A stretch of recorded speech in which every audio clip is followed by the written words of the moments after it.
I want you to picture a scenario. It's a nightmare scenario, actually. Okay. You are walking toward a man who has sworn publicly that he is going to kill you. Not just, beat you up, end you. And this isn't an empty threat. He has a private army of 400 armed men flanking him. And what do I have? You have sheep and some tired family members. That is not exactly a fair fight. No. And to make it worse, deep down, that you deserve his anger. Oh. You stole from him. You ruined his life. So you are walking toward your own execution. You look up, you see his face, and your reaction isn't run or fight or even, I'm sorry. What is it? Your reaction is, wow, looking at you is exactly like looking at the face of God. It sounds insane. I mean, if you saw that in a movie, you'd think the character had snapped. Right. It sounds like a psychological break. Exactly. But that is the hook for today's deep dive. We're looking at one of the most famous and I think misunderstood reunion stories in history. Jacob and Esau. But not the version you might think. No, we are definitely not doing the Sunday school version with the felt boards. We are leaving the flannel graph behind for this one. We are reading this story through a very specific, very intense lens, the commentary of Madame Jeanne-Guyon. A heavyweight of 17th century French mysticism. And a woman who spent a significant amount of time in the Bastille in prison because her ideas were considered too radical for the church establishment. Right. She was considered dangerous. And the reason she was dangerous is exactly what we're getting into today. Which is? She believed that the Bible wasn't just a history book about guys in sandals. She believed it was a map. A map of what? A map of the internal geography of the human soul. She reads the story of Jacob not as a biography of a shepherd, but as a prototype for you. For me. For you, for the listener, for anyone undergoing the process of what she calls union with God. So she's saying Jacob isn't just Jacob. He's an archetype. But he's the soul that's being stripped of its ego, its control, and its fear to be totally replaced by the divine. So when we talk about camels and bribes and, family drama today. We were talking about your ego, your attachments, and your spiritual growth. Mm-hmm. Guyon reads every detail down to the specific jewelry they bury under a tree as a symbol of an internal state. Okay, I'm ready to get weird. Let's set the stage for anyone who might be a bit rusty on their Genesis. Sure. Jacob cheating Esau, running away, 20 years of exile. Catch us up. Where are we when we open Genesis chapter 33? We are at the breaking point. Jacob has spent 2 decades running from his past. Mm-hmm. He tricked his brother Esau out of his birthright and his blessing. The big ones. The big ones. He fled for his life and ended up working for his uncle, Laban, who was arguably an even bigger trickster than he was. Right. But now, after all this time, God has told him to go home. And home means Esau. And the last thing Esau said was effectively, when Dad dies, I'm killing Jacob. So Jacob is terrified. Beyond terrified. Mm-hmm. If you look at the chapters leading up to this, he is frantic. He's in full-blown panic mode. What's he doing? He splits his camp into 2 groups. The logic being, if Esau comes and massacres one, maybe the other can escape. That's a dark strategy. It's pure survival. Then he starts sending these massive waves of gifts ahead of him. Hundreds of goats, camels, cattle. He's trying to buy his way out. It's a bribe. It's a massive bribe. He's a man trying to buy his life. But then, the night before the meeting, something happens. The famous wrestling match. The wrestling match. Yeah. He sends his family across the river and stays behind alone. And this being, this man or angel, wrestles with him all night. And he doesn't win exactly. He gets his hip dislocated. He gets wounded permanently. He'll walk with a limp for the rest of his life. But he holds on and demands a blessing. And he gets it. He gets a new name, Israel. Which means he who strives with God. Or God strives. It's this new identity. And that brings us to part 1. The face of God in the face of an enemy.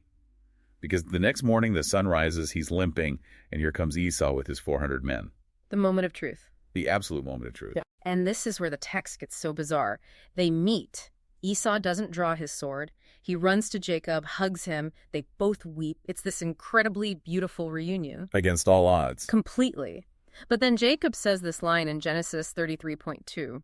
He tells Esau, "Please take my gift, for I have seen your face as though I had seen the face of God, and you were pleased with me." It just stops you in your tracks when you read it. It really does. I mean, I've got to play the cynic here. Is this just high-level flattery? The classic interpretation. Jacob is a trickster. He's a con artist. His name literally means supplanter or deceiver. Is he just buttering Esau up to make sure the knife stays in the sheath? Oh, Esau, you look divine today. Please don't kill me. And that is the standard academic reading, you know. Jacob the deceiver is still working the angles. He'll say whatever he needs to say to survive. But Jeanne, she shouts no from her prison cell. So she's having none of that interpretation. Absolutely not. For her, this isn't strategy. It's not manipulation. This is a fundamental shift in reality for Jacob. How so? Right. Shift in reality. She argues that because of that wrestling match, because of that new name, Israel, he has shifted states. He isn't operating out of the self anymore. Okay, what does that mean? Operating out of the self. He isn't looking at the world through the lens of what can hurt me or how do I survive or what's in it for me. That whole mechanism, the ego-driven self-preservation mechanism, has been broken. Broken by the wrestling. Yes, and replaced. She says he is now in God. And this is where her theology gets really fascinating and, a little dangerous for her time. Go on. She asks a simple question. What is in God? Is there sin in God? No. Is there malice in God? Is there a desire for revenge in God? No, of course not. Is there fear in God? Definitely not. So if Jacob is truly united with God, if his small, fearful ego has been displaced by the divine spirit, then his eyes are functioning like God's eyes. He physically cannot see Esau the threat. Wait, you mean he literally can't perceive the danger? He can't perceive the malice behind it. He can see 400 men, but he can't see threat. He can only see what God sees. Which is what? What does God see? Holiness, sovereignty, providence. When he looks at Esau, he doesn't see a guy who wants to kill him. He sees a creation of God, acting within the sovereign will of God, standing in the presence of God. So the face of Esau becomes a transparent window to the face of God behind it all. That is heavy. So it's not that Esau changed. Esau might still have been planning to kill him right up until that moment. He might have been. But Jacob's ability to perceive threat has been deleted. Deleted is a really good word for it. Listen to this direct quote from her commentary. She writes, "Sin once gave him many terrors, but now it can no longer make him fear. The whole of hell cannot make him panic." The whole of hell cannot make him panic. That is a bold claim. I mean, most of us panic when the Wi-Fi goes down. Right. But think about why we panic. We panic because we feel we have something to lose. My safety, my comfort, my reputation. My plans for the afternoon. Guyon is saying that Jacob has reached a point where he realizes he owns nothing. He is a vessel. And if he is just a vessel for God, then whatever happens to the vessel is God's business, not his. It's the ultimate liberation, but it requires a total death of the ego. A total death. And we see this play out in the next few verses in the argument over the gifts. Ah, right. The sheep and camels. Jacob tries to give Esau this massive flock. And Esau surprisingly says, "I have enough, my brother. Keep what you have for yourself." Which is actually a pretty classy move by Esau. It suggests he's not there for a shakedown. It is. It shows a real change in him too. But Jacob insists. And look at why he insists. This is the key. Verse 11. "Please take my blessing that is brought to you, because God has dealt graciously with me, and because I have enough." He brings God right into the middle of the transaction. He does. And Guyon zeroes in on the word simplicity here. She says Jacob is now operating in a state of simplicity. What does she mean by simplicity? She means there are no ulterior motives. He isn't calculating, okay, if he takes the sheep, I buy myself 10 years of peace. He is simply overflowing. Overflowing? He has a deep, settled realization. These sheep aren't mine. I didn't earn them through my cleverness. God gave them to me. So giving them away is easy. It's effortless. It's like water pouring out of a full glass. Guyon writes, "A person established in truth takes no credit for themselves." It's a profound point. Let's unpack that. If I believe I am the one who worked 80 hours a week to earn my paycheck. You're going to be very tight-fisted with it. You're going to protect it. You're going to check your bank account obsessively. Because it represents me. It represents my effort, my sweat. Exactly. But if you truly believe, like in your bones believe, that God is the source of the energy, the job, the money, and the breath in your lungs, then giving it to Esau is just moving God's property from one of his pockets to another. It takes the me out of the equation. Completely. And that, for Guyon, is the sign of this union. You stop being the owner of your life. You become the steward. And stewards don't panic when the owner decides to renovate the house. They just hand over the keys. Okay, but let's be real. This sounds great on a deep dive. Just let go, be a steward. But practically, that is terrifying. To walk toward a guy with 400 soldiers and say, whatever happens, happens. It's incredibly terrifying, which is why Guyon emphasizes again and again, this is a process. You don't just wake up one day and have this level of zen. It's not a self-help trick. Not at all. Jacob had to go through 20 years of grinding labor, of being cheated, of family strife, and then a literal night of wrestling with God to get there. It's a path of purification. He's not done yet. Not even close. The reunion with Esau is just one major test. Which brings us to part 2. The reunion is over. Everyone survives. High fives all around. You'd think Jacob would just, settle down, build a condo, and relax. You would think. But God is rarely interested in our relaxation. Apparently not, because Jacob travels on for a bit, and then we get to Genesis 35, and God speaks up again. He says, "Arise, go up to Bethel and dwell there." Bethel. That word is key. For those who might have skipped the earlier episodes of the Bible, why does Bethel matter so much? Bethel is the origin point for Jacob's spiritual journey. Yeah. Years ago, when he first ran away from home after cheating Esau, he was totally alone, terrified, sleeping in the dirt with a rock for a pillow. Right. And it's at Bethel that he has that famous dream of the ladder reaching to heaven, with angels ascending and descending on it. The stairway to heaven moment. Exactly. It was the first time he personally encountered God. God made a promise to him there. So Gainan points out that after this long 20-year journey, after the exile, after confronting the fear of Esau, God calls the soul back to the beginning. It's a reset, a spiritual touching base. Gainan calls it the return to the origin. It's about recalibration. It's about remembering who you were before the wealth, before the wives, before all the complications. Yeah. To go back to that initial pure encounter. But, and here's the twist, Jacob realizes he can't just waltz into Bethel as he is. No. He looks around at his camp, his whole household, his family, his servants, and he realizes there's a problem. What's the problem? There's still too much baggage. So he gives a command in Genesis 35, verse 2. Put away the foreign gods that are among you, purify yourselves, and change your garments. Put away the foreign gods. Now, hold on. I thought Jacob was the guy, the patriarch, the one who worships the one God. Why is his family hauling around a trunk full of idols? It's a great historical question. We know from earlier chapters that his wife Rachel actually stole her father's household idols. So they were literally there. Okay, so this isn't just a metaphor. Not literally, no. Yeah. But Guyon, as always, isn't that interested in the archaeology. She immediately asks, what does this mean for us? I assume she doesn't think I have a golden calf in my bluff compartment. Unless you have very eclectic taste in decor, probably not. But Guyon interprets the household as an allegory for the lower parts of the human being. The lower parts. What does she mean by that? Not your legs. She means your senses, your emotions, your subconscious appetites, the parts of you that react on instinct, that have their own desires and fears separate from your conscious will. My gut reactions. Your gut reactions, your habits, your emotional programming. She's saying that even if your spirit, represented by Jacob, is willing and loves God, your household, your emotions and habits might still be worshiping other things. Okay. So my spirit wants to go to Bethel, but my emotions are worshiping what? Comfort. Comfort, approval, security, being right. The number of likes on a social media post, Guyon calls these foreign gods, they're the things we secretly rely on to make us feel okay, to give us our sense of worth. The little crutches, the things we turn to when we're stressed or scared. Precisely. And notice the rest of the command. Purify yourselves and change your garments. Guyon says this is about returning to original purity. It means stripping away everything that you've picked up along the way, all the coping mechanisms, the false beliefs, the dirty habits. That isn't from God. That phrase, change your garments, sticks out to me. It's so potent. It implies that the clothes I'm wearing, my current attitudes, my personality, my way of dealing with the world, aren't fit for where we're going. They are dirty. Guyon writes something very provocative here. He says, no place is so holy it lacks filth. No person is so pure they lack mixture without this specific purification. Wow. She's saying you might be a good person. You might go to church, pay your taxes, help old ladies across the street. But deep down, there is mixture. Mixture. There is self-interest mixed in with your altruism.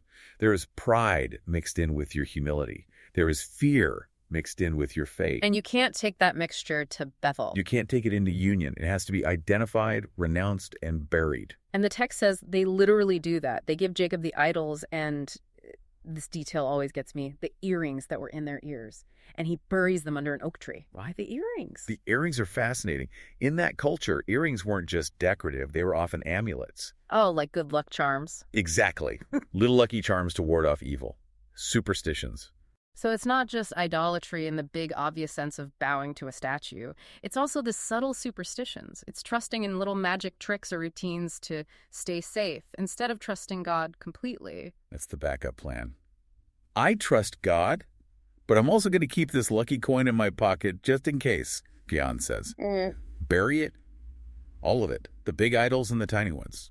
I love the image of Jacob representing the will, the spirit having to stand up and command his own household. It's like me having to have a stern talk with my own brain. Yes. Hey, anxiety. Hey, ego. Hey, my desperate need to be liked. We are going somewhere holy. You need to sit down and shut up.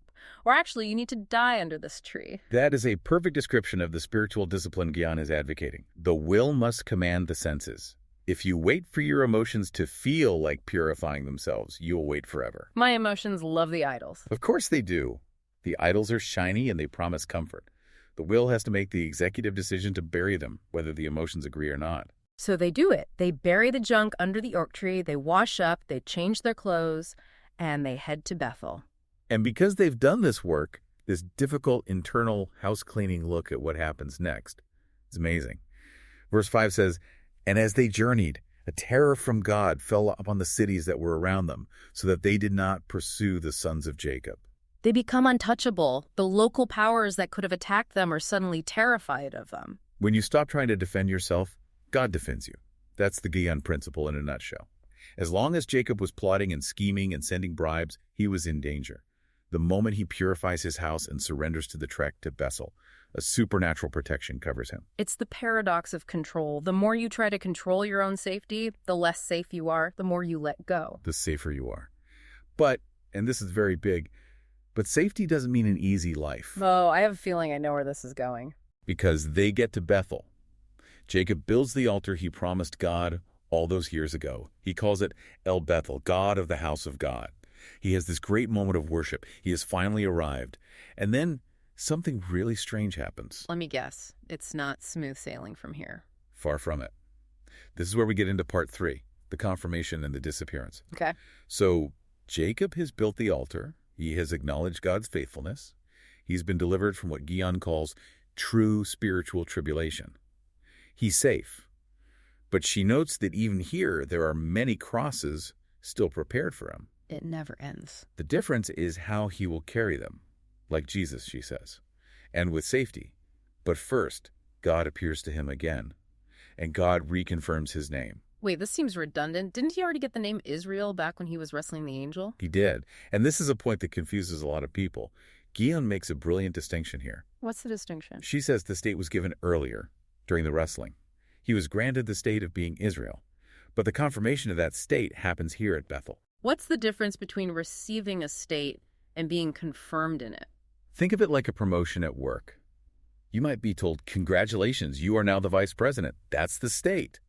But it might take you a year of doing the job, making decisions, and proving yourself before you are truly established in that role, before it becomes your settled identity. Ah, so it's about making it permanent. It's a seal. Exactly. She calls it established grace. It takes a long time after receiving a spiritual state to be fully established in it. This is God putting the permanent seal on his identity as Israel. Okay, that makes sense. So he gets the confirmation. This should be the high point. It should be. But then we get this verse, Genesis 35:13, "Then God went up from him in the place where he had spoken with him." It sounds so anticlimactic. Good talk, Jacob. See ya. It feels like abandonment, doesn't it? Guyon notes that many translations say God left him or disappeared. Why? Why do that? You just got the guy to clean his house, build an altar, and you've confirmed his new name. Why leave the room? This, for Guyon, is a deep insight into the spiritual path. She says, this isn't abandonment, it's an elevation. Explain that to me. How is leaving someone an elevation? Think about a parent teaching a child to walk. At first, you hold their hands tight. The child feels your hands. They know you are there. That is what Guyon would call sensory confirmation. Okay, I'm with you. But if you hold their hands forever, they never actually learn to walk on their own. Eventually, you have to let go. You have to step back. You are still there. You are watching. You are ready to catch them if they fall. But to the child, You've disappeared. You've disappeared. You've withdrawn the tangible support so they can find their own balance. So Guyon thinks God is taking the training wheels off. Exactly. She argues that God stoops to lift us up, but then he withdraws from the eyes of the Spirit so that we learn to walk by faith, not by feelings or by sight. That is tough love. We are addicted to the warm fuzzies. We think if we don't feel God, something is wrong with us or with him. And Guyon says, no, if you don't feel God, it might mean you are growing up. It might mean you are being asked to walk on your own 2 feet as Israel, to live out the reality of your new name without needing constant reassurance. It's a transition from a faith based on experience to a faith based on pure reality. Precisely. The goal is to lose yourself entirely in God, moving beyond needing visions or voices or spiritual consolations to know he is there. You just know. But if Jacob thought the silence of God was hard, he had no idea what was coming next. No idea. Because the silence was just the preparation for the sorrow. And this brings us to part 4. And I'll be honest, when I was reading this part of the commentary, it made me angry. It felt cold. It almost always does. It's a very difficult teaching. We're talking about the death of Rachel. Jacob's favorite wife, the one he fell in love with at first sight, the woman he worked 14 years for, the absolute love of his life. The center of his natural affections. They are traveling just a short distance from Bethlehem, of all places, and she goes into a very hard labor, and she dies giving birth. It's a tragedy, pure and simple, a gut-wrenching, awful event. But Guyon points out something about the biblical text that I had never noticed before. She says the text does not say Jacob wept for Rachel. It's a glaring omission. It records the death, it records the burial, it records him setting up a pillar on her tomb. But unlike later, when he thinks his son Joseph is dead and he wails and tears his clothes and refuses to be comforted for years, here, silence. And Guyon interprets this silence as a good thing, as spiritual maturity. She interprets it as a sign of his union. See, that's where I get off the bus. That sounds robotic. That sounds inhuman. Beep, boop, wife is dead, proceeding to next objective. That's not holy. That's sociopathic. I completely understand that reaction, and I appreciate the pushback, because it absolutely sounds stoic and cold to our modern ears. We value the expression of emotion. But hear Guyon out. She isn't saying he didn't love her. She's not saying he felt nothing. She is saying that his self, the part of him that clings, that possesses, that needs, that demands life go a certain way, has been so diminished, so crucified, that he accepts the will of God even when that will is shattering. So he's not numb, he's just surrendered. He is so established in God's will that he cannot be pained by this loss in a worldly way. She says he sees the loss as beneficial because it is God's will. And God's will is always good, even when it feels terrible. That is a level of surrender I can't really imagine. It's almost unimaginable. Guyon argues that God, in these final stages, strips us of what she calls spiritual feelings. What are spiritual feelings? Affections that feel holy but are still human. Rachel wasn't just a wife. She represented the sweetness of his life. She was the reward. She was the beautiful, tangible blessing. Guyon suggests that to reach the highest level of maturity, we have to be willing to lose even the sweetness of the spiritual life and be left with only 2 things. Let me guess. God and the cross. Only God and the cross. That is a stark bumper sticker. It is, but look at how he handles the baby. This, for Guyon, is the absolute key to understanding the whole event. Right. Rachel is dying. She looks at the newborn son who has cost her her life. And with her last breath, she names him Benoni. Which means, son of my sorrow. Which is an awful name to put on a kid. I mean, can you imagine? Hi, I'm Sorrow. I'm the reason my mom died. It would be a lifetime of therapy. But it makes perfect sense. From her perspective, from the natural human perspective, this event is a tragedy. It is sorrow. The fruit of this moment is grief. But Jacob steps in. He overrules her. He calls the boy Benjamin. Son of the right hand, son of strength, son of authority. Why does he do that? Is he just in denial? Is he just toxic positivity? Is he gaslighting himself? This isn't sad. This is great. Not at all. He acknowledges the event. He buries his wife. He doesn't deny the pain, but he renames the fruit of the event. Guyon sees this as the ultimate allegory. Rachel, she says, represents the sweetness and union of the spiritual life. Her fruits are charming, obvious, and feel good. The happy, easy path. Yes. The cross, on the other hand, represents the hard path. Its fruit, this baby, seems wild or bitter at first. It looks like sorrow, Benoni. But Jacob, the established spirit, looks at this cross, this devastating loss, and sees something else entirely. He sees that out of this loss, a new kind of strength is born that could never have been born otherwise. Benjamin, the son of strength, only comes into existence when Rachel dies. You cannot have this particular strength without this particular loss. So renaming the moment isn't denial. It's prophetic. It's a declaration of faith. It's saying, this hurts like hell right now, but I know that what God will produce from this pain is strength. That's it exactly. Guyon writes, the fruits of the cross are bitter at first, but become sweet later. If we judge our hardships by how they feel in the moment, we will always name them Benoni. We will always see ourselves as victims of sorrow. But if we have the faith to judge them by what they can produce in us, we can rename them Benjamin. We take the authority. We say, this loss will not define me by sorrow. It will define me by the strength that comes from it. That actually changes how I look at my own bad days. It's an active choice. I can call this the worst day ever, or I can call it the day I learned to endure. It's the ultimate spiritual power move. Yeah. And that brings us to the final contrast in this section. Because while Jacob is learning to endure burying wives, living in tents, being shaped by the cross, his brother Esau is living a very, very different life. Right. This is part 5, the divergence. We get to Genesis 36, which is the chapter everyone skips because it's just a long genealogy, a list of names. The begat chapter. But Guyon says, don't you dare skip it. Look at the contrast. It's put there for a reason. Esau takes his wives, his children, his livestock, all his possessions, and he moves some distance away from Jacob. He goes to Mount Seir. And he explodes with success. He just blows up. I looked at the list. It's full of chiefs and kings and dukes. The dukes of Edom. Esau is crushing it. He is the 17th century equivalent of an IPO billionaire. It's immediate greatness, visible power, territory, influence. Everyone in the region knows Esau's name and the names of his powerful sons. And Jacob, Israel.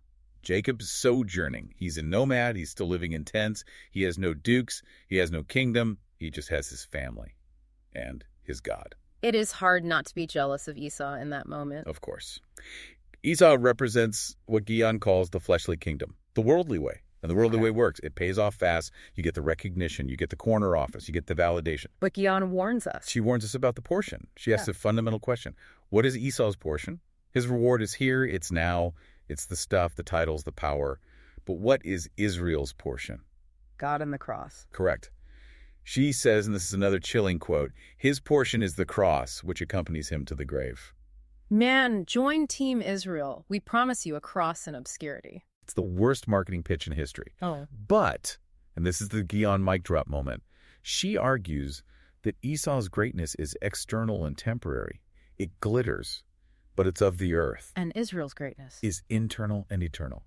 Israel has become a person who cannot be shaken, who cannot be bought, and who cannot be broken, because he has already lost everything that the world values and has found something infinitely better. The face of God. The face of God. He's great only in the eyes of God, not in the eyes of men. And for Guyon, that is the only metric that matters. Esau has prosperity. Israel has the cross.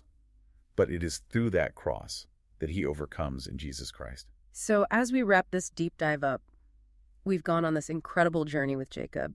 From a terrified man trying to bribe his way out of death to a man who can look his mortal enemy in the eye and see the face of God. A total transformation. We've seen him clean house, literally telling his family to bury their idols in their good luck terms. We've watched him get confirmed in his new identity, only to have God disappear to test his faith. A journey of purification. And then, the hardest part, watching him lose the love of his life and have the spiritual strength to rename his greatest tragedy as his greatest strength. It is a journey of subtraction, not addition. That's it, exactly. We usually think of blessing as addition. More stuff, more happiness, more comfort. Guyon is saying true blessing is subtraction. Subtracting the fear, subtracting the ego, subtracting the attachments, subtracting the need for sweetness. Until all that remains is the reality. God himself. That's the goal of union. I want to leave the listener with that thought, that challenge about renaming. We all have a Rachel in our lives, something we love, something we think we can't live without. Yeah. Maybe it's a job, a relationship, a reputation, our health, our comfort. And if we lost it, our first gut-level human instinct would be to scream, Benoni.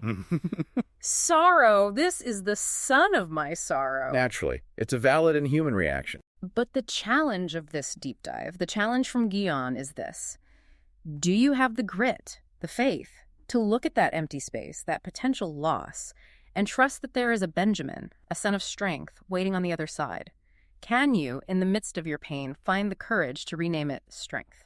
That is the work of a lifetime. For more spiritual resources, visit lokaken.ai.